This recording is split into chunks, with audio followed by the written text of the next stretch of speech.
Semua berawal dari perubahan kecil di planet kita. Awalnya, orang-orang melihat bulan jadi lebih terang dan agak besar. Tapi nggak ada yang mau ambil pusing, bulan mempengaruhi pasang surut air laut di bumi. Air mulai membanjiri pantai, tapi bukan itu tragedinya. Banyak ikan mendekati daratan, ada cumi-cumi raksasa, anglerfish, dan hewan laut lain di dekat pantai. Padahal biasanya mereka hidup di laut dalam, keanehan lain terus bermunculan setiap hari. Burung nggak lagi terbang ke selatan saat cuaca dingin, tapi mereka ngebentuk kawanan besar dan berterbangan tanpa tujuan di sekitar perkotaan. Dulu, bulan bisa membantu navigasi burung di alam, tapi sekarang mereka nggak tahu lagi harus terbang kemana. Di lautan luas, kapten kapal mengamati arah kompas makin gak stabil, jarumnya terus muter-muter ke segala arah karena kutub magnet bumi berpindah posisi, bulan terus mendekati bumi tanpa alasan yang jelas. Gravitasinya juga mempengaruhi gravitasi planet kita, lalu ngefek ke perubahan iklim, perilaku makhluk hidup, dan medan magnet. Hujan bisa mengguyur tempat kering dan daerah dingin mulai memanas, ekosistem di seluruh dunia jadi kacau, orang yang tinggal di dekat hutan bisa sewaktu-waktu mendengar lolongan serigala, perubahan kondisi bulan bikin serigala lepas kendali. Satelit alami kita ini kian terang dan terus membesar, tapi belum ada hal kritis yang terjadi, orang-orang masih tenang karena mereka nggak mau memusingkan soal akhir zaman. Tapi kemudian, bulan mencapai titik kritisnya. Ceritanya kamu lagi jalan kaki sambil ngedengerin musik, lalu tiba-tiba ada orang yang nyenggol kamu dari belakang. Ya udahlah ya, mungkin dia lagi buru-buru. Saat kamu ngelanjutin jalan, ada cewek yang nyenggol bahumu. Sambil buru-buru pergi, dia cuma bilang, "Maaf ya, tapi kamu sempat ngelihat ketakutan dalam sorot matanya." Kamu baru bisa ngedengerin jeritan dan suara sirine setelah ngelepas earphone. Banyak pengendara mobil buru-buru keluar dari kendaraan mereka kemudian kabur. Kawanan burung camar beterbangan di langit. Di antara banyak suara dan kehebohan ini, kamu bisa ngedengerin suara khas. Kayaknya itu suara air. Kenapa ada suara air? Padahal kamu lagi ada di perkotaan yang jauh dari laut. Sesaat kemudian ada gelombang besar yang membanjiri jalanan. Dan gelombang ini bergerak ke arahmu. Kamu bergegas memasuki gedung terdekat dan naik ke lantai 10. Dari sini kamu bisa ngelihat genangan air yang membanjiri kota. Arus kuatnya telah menyapu kendaraan, bangunan, dan pepohonan. Ternyata ada hiu dan hewan laut lain di dalam air. Banyak orang cuma bisa ngumpet di dalam rumah dan atap rumah mereka. Bencana ini melanda seluruh kota. Di dekatmu ada TV yang menyala dan dari situ kamu tahu kalau banjir juga melanda banyak negara di seluruh dunia. Tsunami besar menerjang kota-kota pesisir dan di beberapa tempat ombak laut bisa mencapai ketinggian gedung 30 lantai. Banyak kota porak-poranda dan banjir besar ternyata baru permulaannya. Bulan mengelilingi bumi dan menjaga planet kita tetap pada porosnya. Bulan bikin cuaca di bumi lebih stabil dan membantu makhluk hidup berkembang. Tapi sekarang, keseimbangan ini rusak. Bulan terus mendekat dan mengubah gravitasi planet kita. Bumi bisa sedikit miring ke samping dan memicu banjir besar di seluruh dunia. Bayangin kamu lagi megang gelas berisi air, kalau gelasnya dimiringin, air di dalamnya akan tumpah kemana? Hal serupa juga terjadi dengan lautan kita. Bulan gak cuma mendekati kita, tapi juga melayang sambil mengitari bumi. Tiap putarannya bikin jarak bumi dan bulan makin dekat.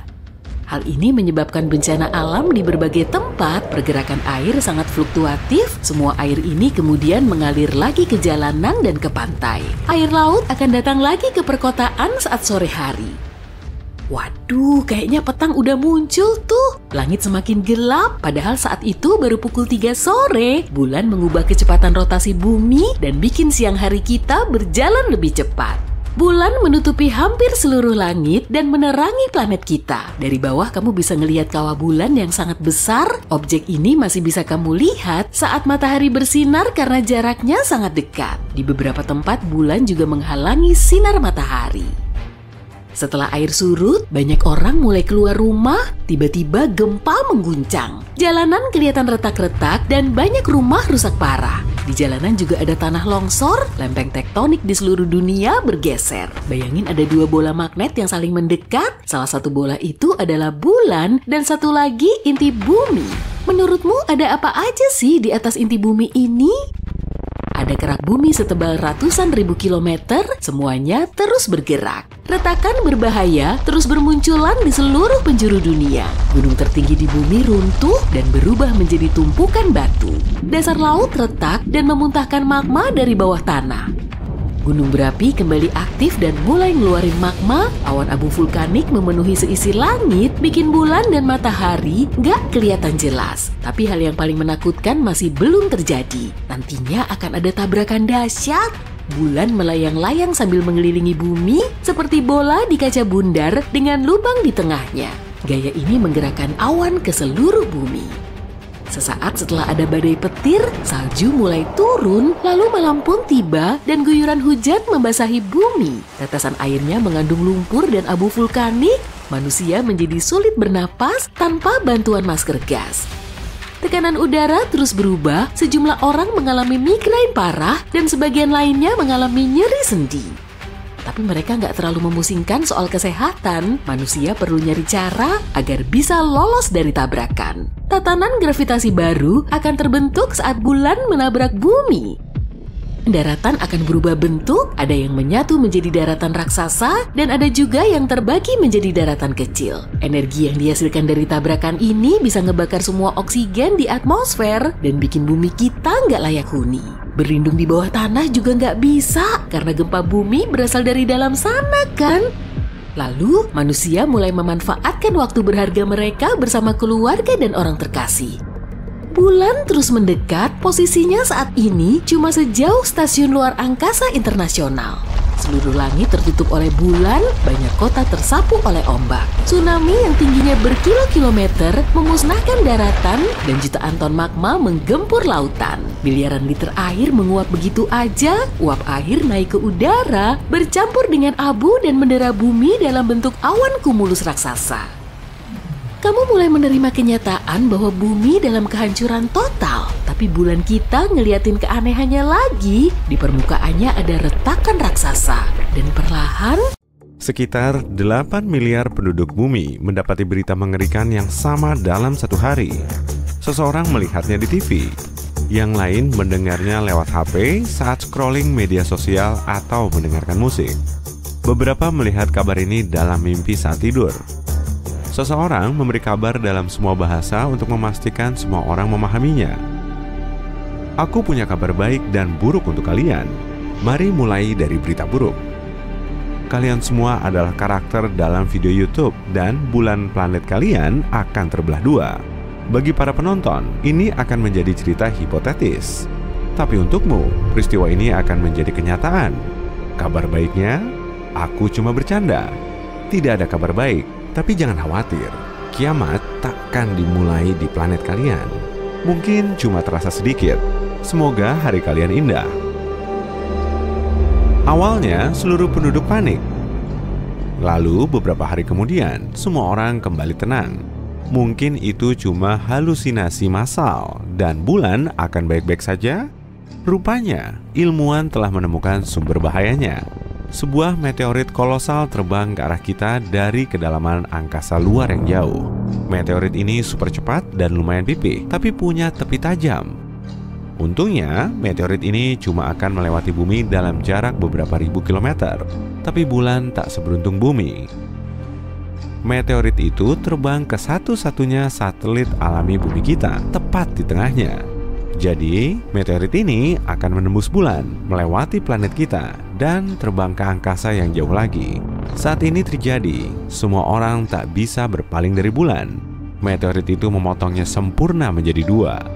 Jadi, apa yang harus kita lakukan sekarang? Akankah bumi selamat? Satelit kita terbelah jadi dua bagian yang sama. Untungnya, keduanya tidak terbang menjauh satu sama lain. Gravitasi besar bulan menarik kedua bagiannya kembali seperti magnet.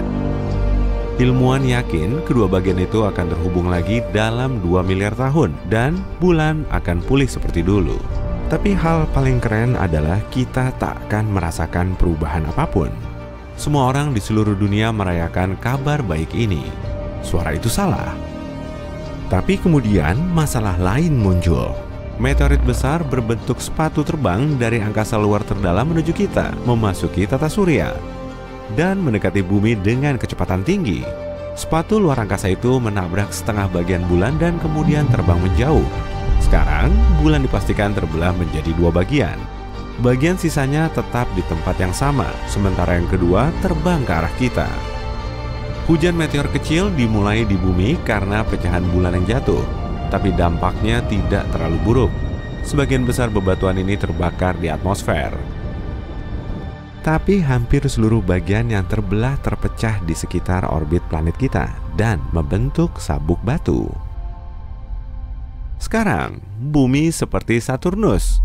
Pecahan yang berputar menghancurkan sebagian satelit buatan kita. Komunikasi dan internet bekerja tidak konsisten. Manusia butuh beberapa tahun untuk memulihkan koneksi yang stabil. Stasiun luar angkasa internasional pun tak ada lagi. Untungnya, semua astronot berhasil kembali ke bumi sebelum separuh bulan itu mencapai mereka. Jadi, batuan bulan berterbangan mengelilingi bumi dan orang-orang melihat separuh bulan di langit. Hidup tak banyak berubah selama beberapa hari pertama, tapi mereka yang tinggal di pinggir laut dan samudra merasakan dampaknya. Bulan memengaruhi pasang dan surut dengan mengelilingi bumi dan membuat lautan berbentuk oval. Ada pasang saat bulan lebih dekat dan ada surut saat bulan jauh. Tapi sekarang jadwalnya berubah. Setengah bulan menarik lebih sedikit air. Ya, bulan kehilangan setengah beratnya dan mulai mendekati bumi. Tapi gaya gravitasinya menjadi lebih lemah. Burung laut, banyak spesies ikan, penyu, dan hewan pantai lainnya mungkin tak bisa bertahan dari perubahan ini. Naluri alami mereka yang terkait dengan bulan membantu mereka menentukan waktu untuk mencari makanan, berkembang biak, dan terbang ke selatan. Misalnya, penyu kecil mengharapkan air pasang yang kuat di pagi hari. Mereka lari ke air, tapi air tak sampai ke mereka. Penyu tidak bisa bersembunyi di laut tepat waktu dan menjadi santapan burung camar. Kepiting tak bisa bertelur karena air pasang mulai lebih awal dari biasanya. Serigala pun menggila di hutan. Mereka melolong keras setiap malam dan tak bisa berhenti. Seluruh alam tak bisa memahami apa yang terjadi. Tubuh manusia juga merasa tidak nyaman. Banyak orang mengalami tekanan darah rendah dan tinggi, dan beberapa mengalami sakit kepala parah. Setengah bulan mengubah seluruh ekosistem bumi. Beradaptasi dengan kondisi baru akan memakan waktu beberapa puluh atau mungkin ratusan tahun. Beberapa minggu berlalu dan orang-orang menyadari kini hari menjadi lebih pendek. Bulan selalu memperlambat rotasi bumi dan menjadikan satu hari bertahan 24 jam. Bumi berputar lebih cepat sekarang. Malam dan pagi datang lebih awal dari biasanya. Kecepatan rotasi bumi meningkat dan mengurangi jumlah jam per hari menjadi 15 jam. Orang-orang mengalami insomnia atau tidur berlebihan. Tubuh butuh waktu untuk membiasakan diri. Jadwal kerja berubah di seluruh dunia. Sebelumnya, kita datang ke kantor pukul 9 pagi dan pulang pukul 6 sore. Sekarang, kita datang pukul 7 pagi dan pulang pukul 2 siang. Waktu tidur menjadi lebih pendek dan orang-orang sangat sedih karenanya. Kemajuan melambat karena waktu kerja yang singkat. Teknologi masa depan kini terlambat 20-30 tahun. Gaji per jam tetap sama, jadi semua bos membayar lebih sedikit untuk jam kerja yang lebih sedikit. Bulan yang utuh menstabilkan cuaca dan iklim di bumi. Lihat saja Mars, dia punya 2 bulan kecil. Mereka dengan cepat berputar di sekitarnya dan mengguncang Mars di sekitar poros. Akibatnya, angin kencang, badai pasir, dan badai petir sering terjadi di planet merah. Sekarang, separuh bulan yang mendekati kita membuat bumi keluar dari rotasi stabil dan mengubah suhu. Bintang biduk, bintang besar berwarna merah ini baru saja meledak. Plasma merah berhamburan dan bergetar di permukaannya. Bintang ini membakar objek lain di sekitarnya, kemudian wuss, seketika menghilang. Tapi sesaat kemudian, bintang biduk muncul di pusat tata surya kita, menggeser posisi matahari. Dan bola kuning yang biasa kita lihat di siang hari itu telah berganti menjadi bola raksasa merah. Diameternya 25 kali lebih panjang dan bobotnya 30% lebih berat dari matahari.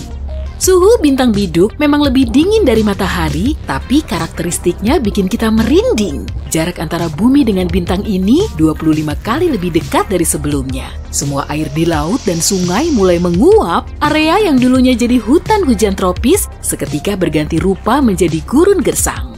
Tapi senja dan pagi hari terlihat lebih cantik. Kalau kamu memandangi langit fajar dari atas gedung Empire State, akan muncul berkah sinar di atas cakrawala. Pancarannya sangat menyilaukan karena bintang biduk 110 kali lebih terang dari matahari. Kemudian, bintang ini naik ke atas langit. Bulatan di cakrawala semakin membesar hingga seisi langit cuma dipenuhi rupa bintang merah ini. Posisi bintang biduk terus mendekat sampai kamu bisa melihat badai plasma panas di permukaannya. Terjadi ledakan dan semburan massal secara berkala. Sejumlah materi tersembur dari permukaan bintang dengan kecepatan mencapai 2000 km per jam. Materi ini berbentuk melengkung dan menempel di kedua ujung bintang biduk. Kamu juga harus memakai pakaian luar angkasa super canggih agar bisa mengamati bintang terbit. Sedangkan kehidupan di bumi telah lama terhenti. Kondisinya terus memburuk karena tiap 8 hari sekali bintang biduk akan bertambah terang. Planet kita juga semakin menyerupai Venus. Posisinya sangat dekat dengan matahari dan suhunya juga terlalu panas sehingga tidak kondusif untuk menyokong terbentuknya kehidupan. Oke lah, selagi planet kita semakin dingin, gimana kalau kita taruh Proxima Centauri aja di pusat tata surya? Objek langit ini bukan bintang merah, tapi katai merah. Ukurannya hampir 7 kali lebih kecil dari matahari, sedangkan bobotnya hampir 9 kali lebih ringan. Seisi laut dan sungai di bumi nggak akan menguap, tapi permukaannya beku. Hutan dan rimba diselimuti salju selama kurang lebih 1 minggu, suhu global di bawah 0. Saking gak kuatnya, tumbuhan yang berhabitat di tempat dingin pun mulai punah. Kebanyakan tumbuhan ini mengandalkan energi matahari, sedangkan ketersediaannya terus menipis. Tapi, jauh di bawah lapisan es, masih terdapat air. Suhunya terus naik karena terkena inti bumi yang panas. Mikroorganisme akan bisa bertahan hidup, bumi terlihat lebih redup layaknya senja yang terus datang. Bulan juga sangat sulit dilihat, dan parahnya lagi, satelit alami kita ini nggak bisa memancarkan cahaya sendiri karena cuma memantulkannya dari sinar matahari. Kalau Proxima Centauri jadi bintang induk kita, bulan akan terlihat sangat gelap. Yang lebih pelik justru orbit bumi. Matahari punya gaya gravitasi yang membuat bumi kita berpredikat sebagai zona Laikuni. Suhunya nggak terlalu panas maupun dingin. Nah, gravitasi Proxima Centauri jauh lebih lemah, dan bumi perlahan bergerak menjauhi bintang ini. Planet kita bisa saja menabrak asteroid atau planet lain yang melayang di ruang angkasa. Yang lebih parah lagi, justru kalau Proxima Centauri nggak bisa menahan bumi, lalu bumi terlempar keluar menuju ruang angkasa yang gelap. Maka bisa dipastikan bumi nggak akan lagi menjadi planet yang Laikuni. Oke lah, kita ganti aja pusat tata surya kita dengan Sirius atau bintang paling terang di langit malam. Padahal ukurannya cuma 70% lebih besar dari matahari kita, tapi suhunya hampir 2 kali lebih panas. Jadi, selain terang, cahayanya juga sangat ngebul. Warnanya bukan kuning, tapi perpaduan antara putih dan biru. Saat berada di luar ruangan, kamu perlu pakai kacamata untuk melindungi matamu. Aspal jalanan juga pasti akan bergolak. Memangnya kamu mau keluyuran di luar rumah dalam kondisi seperti itu? Kalau kamu mau masak telur di pinggir jalan juga bisa. Dan pastinya, dalam kondisi ekstrim seperti ini, semua kehidupan di bumi sudah lama lenyap. Bukan cuma masalah suhu aja loh, Sirius juga memancarkan banyak radiasi. Meski bisa melindungi bumi dari radiasi sinar matahari, atmosfer belum bisa menangkal radiasi Sirius. Bikin tata surya kita lebih nyeleneh yuk. Gimana kalau pakai sistem bintang ganda aja? Dalam sistem ini, 2 bintang mengitari bintang induk yang sama. Ada juga bumi kita yang masih baik-baik saja. Faktor utamanya ada 2, yaitu ukuran dan kecerahan bintang. Kedua bintang ini nggak terlalu besar, cahayanya juga nggak seterang matahari. Asalkan bumi kita berada di zona aman, semuanya akan baik-baik saja. Saat fajar menyingsing, 1 bintang akan terlihat di bawah cakrawala, lalu disusul oleh bintang lainnya. Meski begitu, pemandangan indah ini akan segera berubah menjadi ledakan dahsyat. Dalam sistem bintang ganda, salah satu bintangnya akan selalu lebih besar. Lama-lama, bintang besar ini akan menarik materi dari bintang yang lebih kecil, lalu menelannya. Bintang besar ini akan mencapai masa kritisnya, lalu meledak. Ledakannya hampir sekuat supernova dan mampu menghancurkan seluruh sistem tata surya. Cahaya yang dihasilkan akan bisa dilihat dari jarak sejauh ratusan tahun cahaya. Setelah kejadian ini, muncullah nebula raksasa di tata surya kita. Materinya terbuat dari debu dan partikel bintang yang tersisa. Lanjut ke bagian alam semesta yang bikin kita geleng-geleng kepala. Lubang hitam. Objek ini mendepak matahari dari pusat tata surya kita. Gelagatnya misterius dan menakutkan, ia juga mampu menyedot semua objek yang ada di dekatnya. Di dekat lubang hitam, ternyata ada loh zona Laikuni. Jaga jarak aja lah daripada terhisap ke dalam perangkapnya. Jarak Merkurius dan Venus terlalu dekat dengan lubang hitam. Jadi kemungkinan besar keduanya akan terkoyak lalu bergerak menuju horizon peristiwa. Area ini menjadi perhentian terakhir sebelum keduanya menabrak singularitas atau inti dari lubang hitam. Masalah besarnya hanyalah cahaya dan waktu. Lubang hitam menyerap cahaya, bukan memancarkannya, maka bumi akan menjadi dingin dan gelap. Dan di dekat objek besar, waktu akan berjalan lebih lambat. 1 detik di dekat lubang hitam bisa saja setara dengan berminggu-minggu atau malah berbulan-bulan di ruang angkasa. Kita memang gak akan tahu perbedaannya, tapi seluruh objek di sekitar kita akan berjalan relatif lebih cepat. Objek apapun bisa berubah menjadi lubang hitam kalau dimampatkan sampai ukurannya sesuai. Matahari bisa menjadi lubang hitam kalau diameternya menyusut hingga sepanjang 6 km. Dan bumi juga bisa menjadi lubang hitam kalau diameternya terus dimampatkan hingga sepanjang 1,8 cm.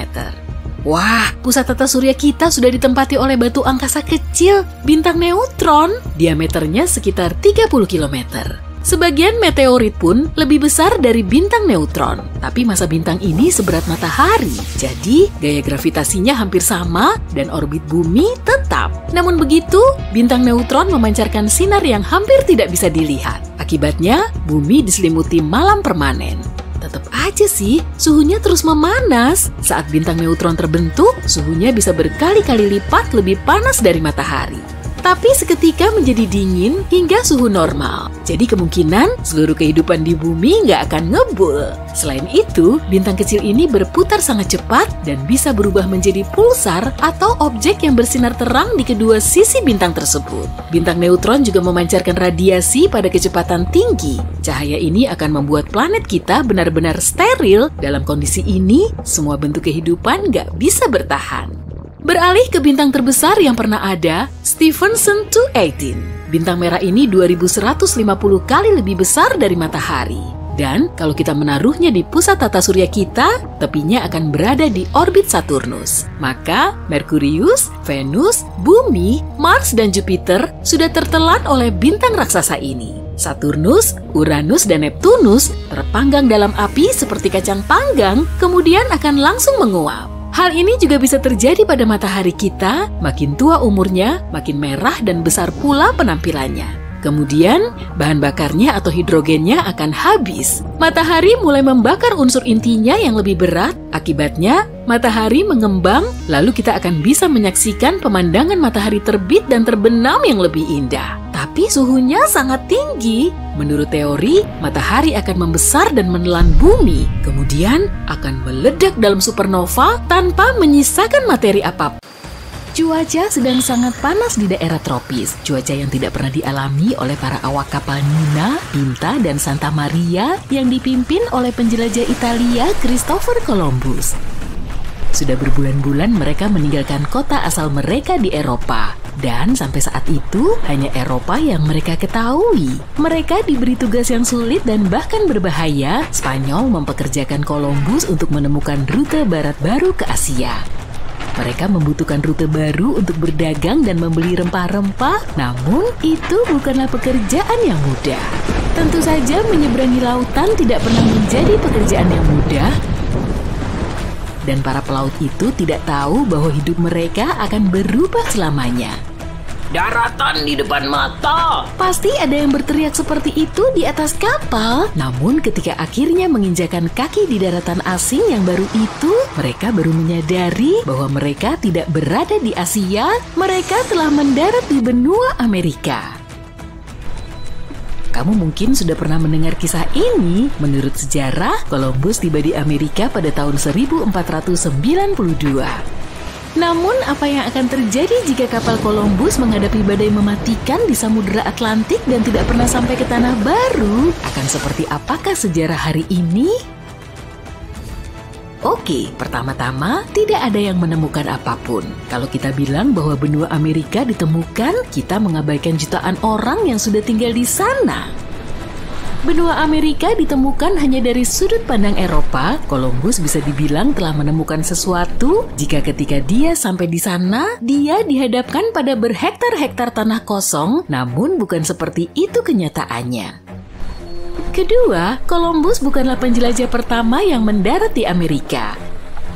Percaya atau tidak, bangsa Viking telah sampai di pantai Amerika pada abad ke-10. Ekspedisi mereka telah didokumentasikan dengan baik dan diterima oleh para ahli. Mungkin kejadiannya seperti ini, sekitar tahun 1000 Masehi, penjelajah Viking, Leif Erikson, berlayar ke sebuah tempat yang disebut Finland. Namanya lucu ya. Sekarang tempat itu adalah sebuah wilayah di Kanada yang disebut Newfoundland. Tapi krunya tidak tinggal terlalu lama. Mereka tiba dan menemukan 10 penduduk asli Amerika sedang tidur siang di bawah kano mereka yang terbalik. Mereka mencoba melakukan perdagangan, tapi sepertinya bangsa Viking tidak terlalu ramah dan orang Amerika tidak terlalu suka. Catatan Viking tentang pertemuan tersebut menunjukkan bahwa mereka merasa kalah jumlah dan terancam, jadi mereka berlayar kembali ke tanah mereka. Itu masuk akal kan? Seperti yang kubilang tadi, ada jutaan orang yang tinggal di benua Amerika yang sangat luas. Orang asing manapun akan kalah jumlah di sana. Sekarang lihatlah seperti apa Amerika Utara sebelum teman kita Chris tiba di sana. Saat itu Amerika Utara belum terbagi menjadi beberapa negara bagian seperti yang kita kenal sekarang. Dan jika Columbus tidak pernah sampai ke sana, Amerika Serikat mungkin tidak akan pernah bersatu. Lagi pula ada ratusan orang Amerika pertama yang tinggal di tanah ini dan mereka hidup di antara suku-suku mereka sendiri. Sangat berbeda dengan orang Eropa. Tidak tepat jika kita berpikir bahwa tidak ada sistem politik yang terjadi di Amerika sebelum bangsa Eropa tiba. Kita hanya perlu memahami bahwa sistem-sistem tersebut berbeda dengan apa yang kita kenal sekarang. Ketika tiba di sana, orang Eropa pun menularkan sistem kepercayaan mereka, mulai dari kepercayaan agama dan sistem bahasa, hingga hal-hal sederhana seperti kebiasaan berpakaian. Jika Amerika berkembang sendiri, mungkin selera mode mereka akan sangat berbeda sekarang ini. Orang Eropa sudah memiliki selera mode sendiri saat tiba di barat. Mereka mengenakan pakaian seperti ini dan ini. Tapi itu tidak terlalu cocok di daerah tropis kan? Bagi mereka, mode berkaitan dengan menunjukkan status ekonomi tertentu, sementara di Amerika tidak ada hal seperti itu. Bagi penduduk asli Amerika, pakaian yang penting fungsional dan bergantung cuaca. Di daerah yang beriklim lebih hangat, penduduk asli mengenakan pakaian seperti celana pendek untuk menutupi bagian inti mereka. Mereka berjalan-jalan dengan bertelanjang dada dan menggunakan sepatu yang dikenal sebagai mokasin. Iya, mirip mokasin yang mungkin kamu punya sekarang. Di daerah yang lebih dingin, mereka mengenakan jaket kulit dan bulu. Tentu ada pakaian khusus yang digunakan untuk tujuan upacara. Jadi mungkin kalau Columbus tidak pernah mendarat di Amerika, merek-merek seperti Gap, Hollister, dan Forever 21 tidak akan pernah ada. Tapi kita akan tetap bisa bertahan hidup kan? Oke, aku punya pendapat tersendiri. Katakanlah pada tahun 1700-an, penduduk asli Amerika telah mengembangkan keterampilan teknik yang kompleks. Mereka membangun kapal besar, mungkin agak lebih kecil dari kapal tradisional Eropa, dan memutuskan untuk menjelajah melintasi lautan. Katakanlah mereka yang tiba di pantai-pantai Eropa, di tempat-tempat seperti Spanyol dan Portugal. Mereka membawa hadiah dan barang untuk diperdagangkan tentu saja. Hal ini juga merupakan praktik umum di kampung halaman mereka yang dikenal sebagai potlatch. Mereka pasti disambut dengan penuh kecurigaan oleh orang-orang Eropa yang hanya pernah berdagang dengan Asia. Namun dengan pertemuan terbalik ini, jenis hubungan yang berbeda dimulai antara penduduk asli Amerika dan Eropa. Karena orang Eropa tidak mengklaim kepemilikan atas Amerika, orang-orang dari Tanah Baru itu tidak dianggap lebih rendah. Sebenarnya mereka setara, masing-masing dengan kekuatan dan pengetahuan mereka sendiri. Penduduk asli Amerika mengajarkan orang Eropa sebuah sistem pemerintahan yang baru yang lebih terdesentralisasi. Jadi struktur pemerintahan modern akan terlihat sangat berbeda. Mungkin orang Eropa memutuskan bahwa 4 tahun adalah waktu yang lama bagi seseorang untuk memegang kekuasaan. Jadi mereka menerapkan pemilihan yang lebih kecil dan lebih sering. Oh, dan lanskap kota-kota Eropa juga banyak berubah. Alih-alih patung-patung besar yang terbuat dari tembaga dan perunggu yang menggambarkan orang-orang di kapal dalam perjalanan mereka ke Amerika, orang-orang Eropa membangun tiang totem untuk menghormati aliansi mereka dengan orang Amerika pertama. Dalam hal pengetahuan medis dan pengobatan, ada banyak yang bisa dipertukarkan. Sementara orang Eropa membuat kemajuan dalam pengobatan tradisional, orang Amerika telah mengembangkan pengetahuan yang mengesankan tentang herbal yang dapat menyembuhkan berbagai macam penyakit. Tak lama, orang Eropa menjual berbagai jenis tanaman di perusahaan farmasi mereka. Namun ada satu penghalang besar, yakni bahasa. Karena orang Eropa tidak pernah tiba di pantai Amerika, mereka juga tidak pernah mengajarkan bahasa mereka kepada orang Amerika. Jadi mungkin dalam skenario ini, kedua budaya membawa ahli bahasa terbaik mereka dan mencoba menciptakan bahasa baru sejak awal. Sesuatu yang dapat dipahami oleh kedua belah pihak dan yang dapat mencakup pandangan kedua dunia. Implikasi hal ini pada kehidupan modern akan sangat mendalam kalau kita pikirkan lagi. Katakanlah bahasa yang baru diciptakan ini melibatkan beberapa simbol dan gambar. Penduduk asli Amerika sering bercerita dengan menggunakan simbol-simbol yang dikenal sebagai piktogram. Kadang simbol-simbol itu cukup harfiah, seperti yang bisa kita lihat, gunung diwakili oleh gunung. Bisa dibilang ini luar biasa bahwa sistem komunikasi ini telah ada selama 5.000 tahun sejak ditemukan oleh bangsa Sumeria. Bisa jadi keyboard laptop kita akan dilengkapi dengan simbol-simbol ini dan kamu bisa menulis email yang lebih menyenangkan dan beragam secara visual daripada yang kamu tulis sekarang. Lanskap Amerika juga akan berubah jika Columbus atau orang-orang Eropa lainnya yang pergi setelahnya tidak mencapai dunia baru, kota-kota di Amerika Tengah. Bayangkan ada sebuah planet liar, pengembara kosmik yang tidak ingin dibawa pulang oleh siapapun. Pada dasarnya, planet liar adalah planet yang terlontar dari sistem bintangnya dan kini mengambang tanpa tujuan di angkasa seperti penyendiri. Planet-planet ini bukan hanya teori, para ilmuwan telah mendeteksi beberapa di galaksi kita. Bahkan diperkirakan ada banyak pengembara kosmik yang mengambang di sekitar Bima Sakti. Dan planet-planet itu bukan hanya planet-planet kecil berbatu seperti Bumi, sebagian di antaranya merupakan planet gas raksasa yang sangat besar, berkali-kali lipat lebih besar dari Jupiter. Raksasa-raksasa ini berpotensi memiliki bulan dan bahkan sistem mini yang mengorbit di sekelilingnya. Contohnya aja salah satu planet liar yang paling terkenal yang kita ketahui memiliki nama yang rumit. Nih, baca aja sendiri. Planet ini berada sekitar 80 tahun cahaya dari Bumi dan ditemukan pada tahun 2013. Planet liar ini diperkirakan bermasa 6 kali masa Jupiter dan diyakini berusia sekitar 12 juta tahun. Dan ya, cuma karena planet-planet penyendiri ini nggak punya bintang, bukan berarti planet-planet ini sangat dingin. Planet liar masih bisa menghasilkan panas dan cahaya dari proses internalnya sendiri. Beberapa di antaranya bahkan punya medan magnet dan aurora sama seperti Bumi. Dengan kata lain, planet-planet yang tidak layak huni berpotensi untuk dihuni asalkan punya kondisi yang tepat. Jadi, seperti apa sih kehidupan di planet seperti itu? Apa mungkin kita bisa hidup di dunia seperti itu? Hidup di planet liar bisa jadi merupakan kehidupan yang sepi. Planet-planet ini tidak punya matahari yang hangat untuk bisa berjemur, tidak ada suasana yang nyaman untuk berpelukan, dan tidak ada tetangga kosmik yang bisa diajak barbeque. Karena itu kita harus kreatif, kita mulai dengan masalah yang paling jelas, kita akan kesulitan kalau tanpa cahaya dan panas. Jadi, gimana cara mengatasinya? Kita mungkin harus mempersiapkan beberapa pemanas ruangan yang bagus dan mengenakan pakaian luar angkasa yang modis dan super hangat. Atau kita bisa menemukan cara baru untuk menghasilkan listrik tanpa bergantung pada tenaga surya. Sebagai contoh, gimana kalau kita menggunakan energi panas bumi? Itu baru keren! Tiap planet memiliki sumber panas internal. Tanpa sumber panas ini, planet-planet tersebut cuma berupa batu-batu dingin tak bernyawa yang mengambang di angkasa. Panas internal ini bisa dimanfaatkan dan digunakan untuk memberi daya segala sesuatu. Mulai dari rumah, pabrik, hingga pesawat ruang angkasa. Seolah memiliki bak mandi air panas yang cukup besar untuk memberi energi ke seluruh kota. Dan kota itu kemungkinan besar akan terletak di bawah tanah lebih dekat ke sumber panas.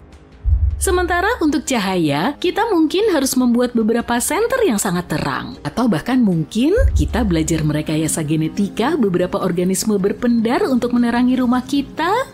Bayangkan kalau ada pangkalan luar angkasa yang ditumbuhi jamur dan tanaman neon. Oh iya, ngomong-ngomong soal tanaman, kehidupan tanaman akan sangat sulit diperoleh tanpa bintang. Jadi apa dong yang akan kita makan? Kita bisa menggunakan ventilasi geotermal yang tadi kita bahas, atau reaksi kimia untuk menopang kehidupan kita. Mungkin kita akan mengembangkan selera terhadap makanan yang kaya belerang, atau kita akan mulai memfermentasi minuman kita sendiri dari lumpur vulkanik yang menggelegak. Yummy! Tapi selain makanan, kita punya masalah yang lebih penting nih. Hidup di planet liar akan sangat mengerikan. Beneran, kita bakal nggak punya udara. Soalnya nggak semua planet liar punya atmosfer yang baik dan stabil. Itu semua tergantung pada ukuran, komposisi, dan hal-hal lainnya. Tapi kalaupun rumah baru kita punya atmosfernya mungkin sangat tipis dan tidak stabil, nggak akan ada langit biru yang indah atau matahari terbenam yang dramatis untuk bisa dipandangi. Sebaliknya kita akan menatap ke ruang angkasa yang tak terbatas, di mana bintang-bintang akan tampak lebih terang dari sebelumnya. Dan gak usah bahas soal pola cuaca deh. Tanpa atmosfer yang menciptakannya, kita tidak akan punya hujan, salju, dan badai petir. Itu baru beberapa masalah kecil ya. Yang lebih buruk lagi, suhu di planet ini akan sangat berfluktuasi dari panas yang tak tertahankan bisa ke dingin yang tak tertahankan. Rasanya seperti tinggal di dalam oven yang selalu dinyalakan dan dimatikan. Dan terakhir, kita akan terpapar puing-puing luar angkasa dan radiasi kosmik. Jadi kalau nggak mau kulitmu gosong, kamu mungkin harus siap-siap beli sunblock dengan SPF yang tinggi. Jadi, gimana kita mengatasinya? Pertama, kita harus menemukan cara untuk menghasilkan oksigen sendiri dan mungkin menciptakan sesuatu seperti biosfer luar angkasa. Sebagai contoh, kita bisa menanam beberapa tanaman yang bisa menghasilkan oksigen, atau kita bisa belajar menyaring udara seperti alat penyaring udara berteknologi tinggi. Terakhir, ada masalah yang paling penting nih, menemukan air. Disinilah lautan bawah laut bisa membantu kita. Kita benar-benar menyelami berbagai kemungkinan ya. Tapi beneran, ilmuwan menduga kalau sebagian dari planet-planet ini memang punya lautan di bawah air. Rasanya seperti tinggal di dalam balon air raksasa yang terkubur di bawah tanah, dan tanah di bawah kakimu terbuat dari es dan batu. Dengan kata lain, kita bisa memanfaatkan lautan bawah tanah ini. Lautan bawah tanah dapat menyediakan sumber air untuk minum, pertanian, dan manufaktur. Mungkin juga dengan sumber daya dan material lain yang belum pernah kita lihat sebelumnya. Ngomong-ngomong, siapa tahu ada makhluk aneh yang mungkin bersembunyi di lautan bawah tanah itu. Tapi jangan khawatir, meski kita tidak punya oasis bawah tanah, masih ada pilihan lain. Kita bisa mendapatkan air dari komet, penambangan es, dan bahkan dari atmosfer yang kita ciptakan.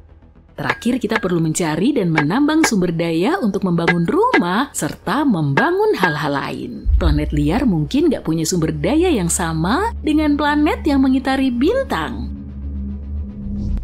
Ini seperti lagi nyari harta karun di gurun pasir, gak ada yang pasti. Kita mungkin harus mengandalkan sumber daya dari asteroid terdekat dan hal-hal semacam itu. Dan kalau kita ingin mengambil sumber daya dari planet itu sendiri, kita mungkin harus mengebor berkilo-kilometer es dan batu. Tapi kalau kamu siap menghadapi tantangan ini, selalu ada peluang untuk menjadi kaya raya di planet liar. Dan siapa tahu mungkin kamu bakal nemu sumber daya baru yang bahkan lebih berharga daripada emas atau berlian. Bagus, kayaknya kita udah memecahkan masalah yang paling penting. Mungkin ada kesulitan-kesulitan kecil lainnya. Misalnya kita juga harus menghadapi siang dan malam yang sangat panjang, tergantung seberapa cepat planet kita berotasi.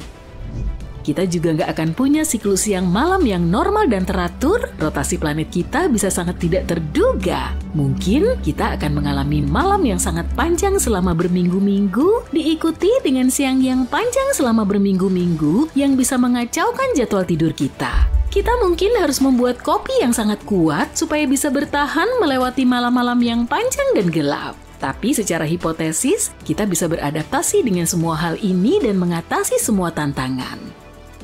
Dan sekarang, selamat datang di planet liar, tempat matahari tidak pernah terbit, tapi petualangan tidak pernah berakhir. Berkat teknologi canggih kita berhasil menciptakan lingkungan yang nyaman dan layak huni di dunia yang dulunya tandus ini. Langit di atas kita sekarang berwarna biru indah, dipenuhi dengan awan putih yang lembut, sesekali ada kawanan makhluk yang terbang. Jangan tanya aku makhluk apa ya?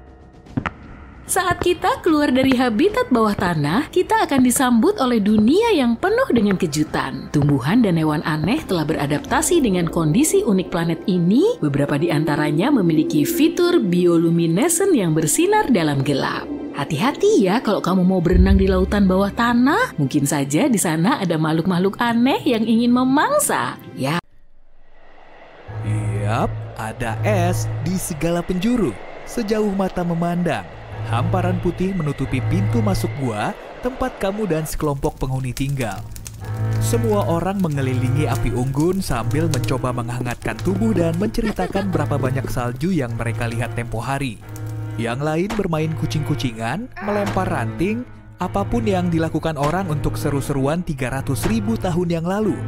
Kamu salah satu Homo sapiens paling awal yang ada di bumi.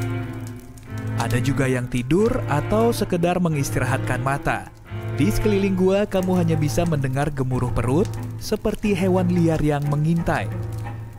Kamu mengintip keluar mulut gua dan melihat badai telah berlalu. Waktunya mengambil alat dan pergi berkelompok. Di hutan belantara, kamu menemukan beri yang tertutup salju. Tumbuhan yang mungkin bisa dimakan, tapi itu tidak cukup untuk memberi makan kelompokmu.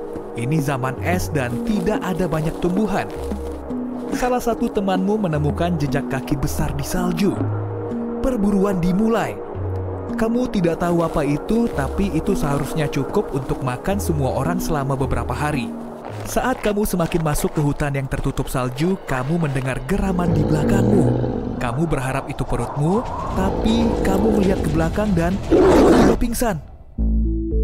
Zaman es adalah zaman saat lapisan besar es menutupi segalanya, mengubah bumi secara permanen. Zaman ini menjadi sebagian penyebab meningkat dan menurunnya permukaan laut, juga tata letak benua saat ini. Bayangkan lapisan es tebal yang membentang di Kanada, Skandinavia, Rusia, dan bahkan Amerika Selatan sekarang. Itu menyebabkan permukaan laut berubah drastis dan suhu di seluruh dunia merosot tajam. Dan zaman es bukan hanya sekali loh ya, ada banyak. Para ilmuwan berkata ada 5 zaman es besar sepanjang sejarah yang berlangsung selama jutaan tahun. Kita pun sedang hidup di salah satunya sekarang. Tenang, jangan panik. Bukan berarti kita akan tidur di samping api unggun untuk menghangatkan tubuh setelah keluar seharian mencari mamut berbulu. Dan tidak akan ada badai es geologis besar yang membekukan semuanya. Zaman es memiliki masa lebih hangat yang datang dan pergi yang bertahan selama puluhan ribu tahun. Faktanya, miliaran tahun lalu bumi adalah bola salju raksasa tanpa kehidupan. Dan matahari pada saat itu juga hanyalah bola api kecil yang menggemaskan. Panasnya tidak cukup untuk melelehkan es itu. Tapi seiring matahari semakin besar dan panas, es bumi perlahan meleleh, menyisakan bola hijau dan biru yang kita tempati sekarang. Kita hidup di zaman es keempat yang telah berlangsung selama 2,6 juta tahun terakhir dan masih tetap berlangsung. Ada beberapa hewan yang berkembang di zaman es terbaru ini seperti paus dan hiu. Hewan-hewan ini sudah berabad-abad ada di puncak rantai makanan. Di bawah mereka ada anjing laut, jenis-jenis ikan tertentu, berang-berang, sampai ke plankton mungil. Di permukaan dingin, mamalia harus memiliki bulu tebal dan kasar untuk tetap hangat. Mamut kuno, badak, dan bison dikenal memiliki bulu tebal dan mereka keren. Mereka hewan herbivora yang memakan semak kecil serta rumput apapun yang bisa mereka temukan. Tapi beberapa tahun lalu, suhu mulai meningkat dan sebagian besar hewan ini menjadi punah. Hewan yang bertahan berevolusi menjadi gajah, kuda Nil, dan badak yang kita lihat sekarang. Kamu sadar dan menemukan dirimu berhadapan dengan makhluk yang mirip bobcat, tapi dia jauh lebih besar dan lebih berbulu.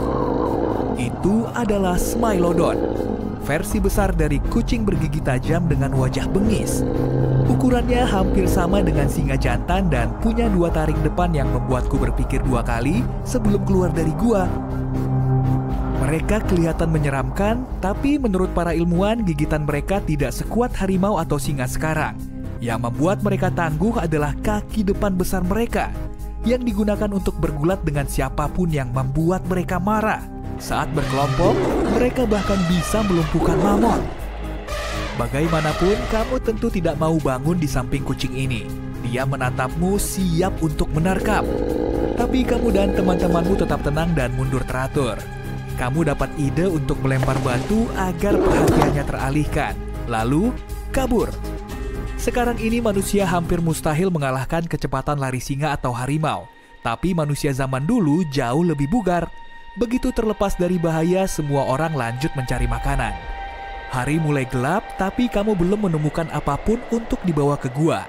Tiba-tiba kamu mencium bau sesuatu terbakar. Di kejauhan kamu melihat asap tipis mengepul. Permukiman lain, kamu dan teman-temanmu saling menatap dan mendekati asap itu dengan hati-hati.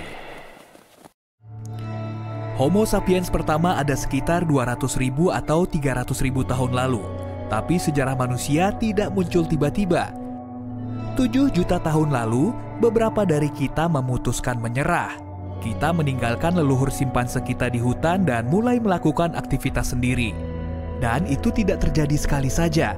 Jutaan tahun berikutnya ada sekitar 20 spesies manusia berbeda. Beberapa adalah leluhur kita, beberapa yang lain merupakan ranting dari cabang yang berbeda. Ada yang kecil dan ada juga yang lebih baik dalam beradaptasi dengan cuaca panas atau dingin. Tak lama kemudian, kamu melihat sekelompok Neanderthal memasak daging sambil mengasah peralatan mereka. Neanderthal adalah makhluk pertama yang bermigrasi ke Eropa. Para ilmuwan percaya mereka ada antara 40.000 sampai 400.000 tahun lalu. Mereka menempati semua area antara Eropa dan Asia saat Homo sapiens, yaitu kita, masih berada di Afrika. Kamu memasuki perkemahan mereka dan langsung melihat perbedaan. Mereka kekar dan terlihat agak berbeda. Tapi ada juga beberapa kesamaan seperti gigi rata untuk mengunyah dan menggerogoti, juga tengkorak besar untuk otak besar mereka. Mereka bahkan memakai baju sepertimu. Menurut arkeolog, mereka tinggal di naungan dan membuat peralatan dari batu, kayu, dan tulang. Mereka menyambutmu dan mengajakmu berkeliling. Kini kamu resmi bertemu spesies manusia lain. Mereka mengajakmu ke dalam gua dan menunjukkan beberapa lukisan gua mereka. Mereka adalah seniman pertama pada masanya. Banyak galeri mereka masih ada sampai sekarang, seperti yang ada di gua di Spanyol. Kamu tahu gaya mereka, lukisan rusa minimalis dan cetakan tangan besar. Mereka juga mencoba membuat perhiasan seperti kalung dari cakar elang dan taring hewan. Mereka juga mungkin yang pertama memanfaatkan kekuatan api. Entah mereka menemukannya saat petir menyambar pohon atau saat salah satu dari mereka menjatuhkan batu ke atas batu lain sehingga menimbulkan percikan. Kita tidak tahu, tapi mereka bisa menyalakan dan menggunakan api untuk menghangatkan tubuh, memasak makanan, melihat dalam gelap, dan melindungi diri. Setelah berkeliling, kamu duduk-duduk di dekat api unggun untuk menghangatkan tubuh. Mereka bahkan menawarimu baju tambahan untuk perjalanan pulang, mantel bulu mamut yang kasar dan tebal. Andai kalian bisa mengobrol, itu pasti luar biasa. Tapi hari sudah semakin gelap dan kamu harus kembali ke kelompokmu. Kamu berpamitan dan berterima kasih kepada mereka karena telah mengajarimu menggambar rusa dan karena telah memberi makanan. Zaman es penting untuk perkembangan Homo sapiens modern. Karena cuaca dingin ekstrim dan kondisi kejam lain, mereka harus beradaptasi untuk bertahan hidup, berpikir sangat cerdas dan inovatif. Mereka mengembangkan alat canggih dan bahkan menggunakan jarum tulang untuk menjahit pakaian hangat. Mereka mungkin yang pertama mengadakan acara peragaan busana.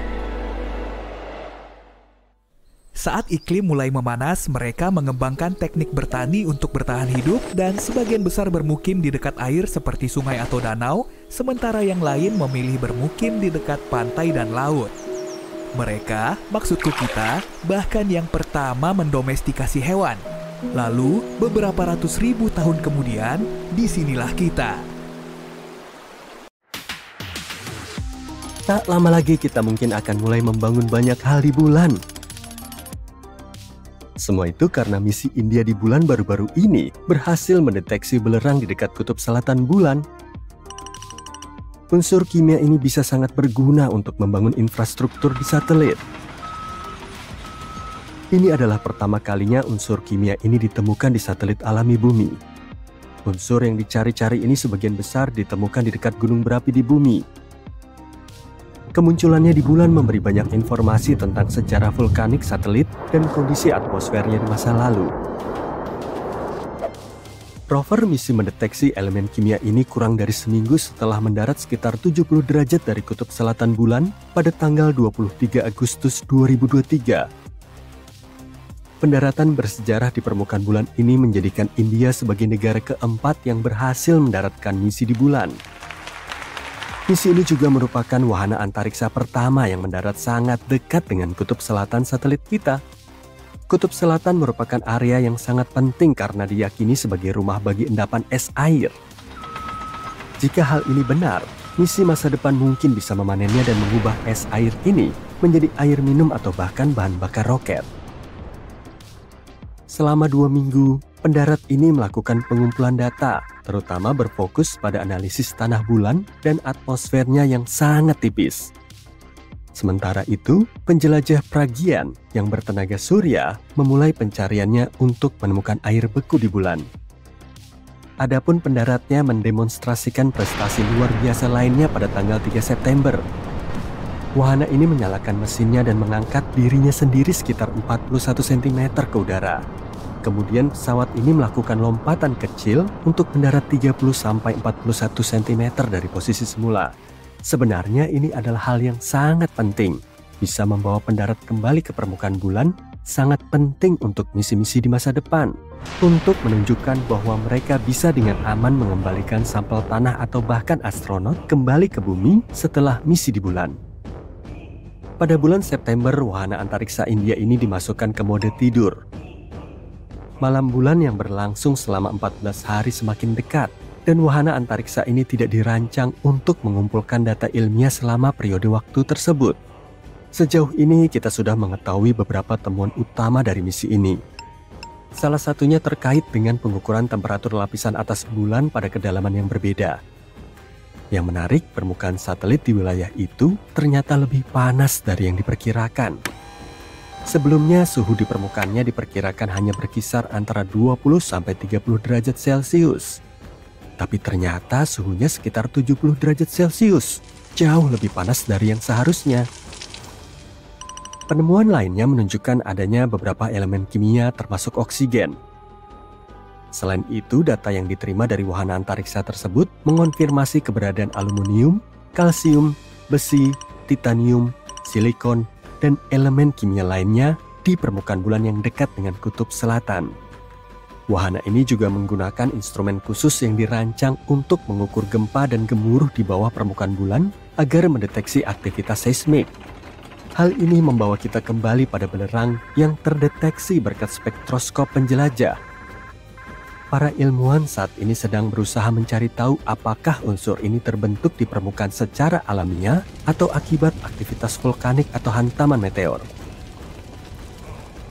Benda menakjubkan lainnya yang ditemukan di bulan adalah batu, dan mungkin saja itu adalah batuan bumi tertua yang diketahui. Serpihan selebar 2 cm yang termasuk dalam koleksi batuan besar yang dibawa ke planet kita oleh para astronot Apollo itu bisa jadi merupakan pecahan bumi yang berusia 4 miliar tahun. Temuan ini bisa membantu kita melukiskan dengan lebih baik hantaman dahsyat yang dialami bumi di awal kehidupannya. Kejadiannya bisa seperti ini. Segera setelah batuan terbentuk, tumbukan asteroid mungkin melontarkannya dari bumi. Pada saat itu, satelit planet kita 3 kali lebih dekat ke bumi daripada saat ini. Tabrakan tersebut sangat kuat sehingga bongkahan batuan terestrial ini menemukan jalan menuju bulan. Kemudian pecahan ini tertelan oleh breksi lunar, batuan yang beraneka ragam. Batu tersebut dibawa pulang ke bumi oleh para astronot Apollo 14. Meskipun para ilmuwan telah menemukan meteorit yang berasal dari Mars dan bulan sebelumnya, ini adalah pertama kalinya batu dari bulan ternyata merupakan meteorit terestrial. Mereka juga menemukan bahwa batu tersebut terbentuk di lingkungan yang kaya air dengan temperatur dan tekanan yang sesuai dengan temperatur dan tekanan di sekitar 19 km di bawah permukaan planet kita.